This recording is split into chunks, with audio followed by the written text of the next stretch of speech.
için kılıvatkan tirişçanlıkları, tölevatkan bedelleri, ko'rsatayotgan natijalarini hammamiz ko'rib turibmiz. Bugun mana shu sahar ekrani programmasi nimasi bilan men shu Qashqardagi muzikant do'stlarga, Ilyar Og'inamga, hammalarga bir o'zimning yurak salomimni yo'llayman. Rahmat do'stlar, sizlarni javob chekdinglar. Ondan nima aytdim? Endi moyaga bayam biz kelgan vaqtda erilgi bolalar paydo qildik. Naytı bir kon urug'liqlar bilan ko'rishdik. Endi bu bir kesma qilayotgan, shunday bir muzikaga bir ixlos qilayotgan, bir ajr qilayotgan odamlarning ko'ngli shunday bir o'zaro tortishib ekan.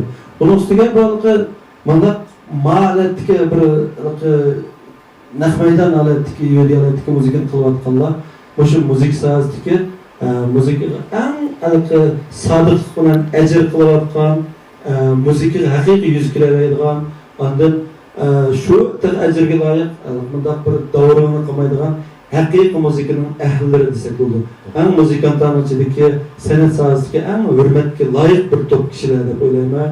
Shunga bugun men shunday suyundim, rahat etdim.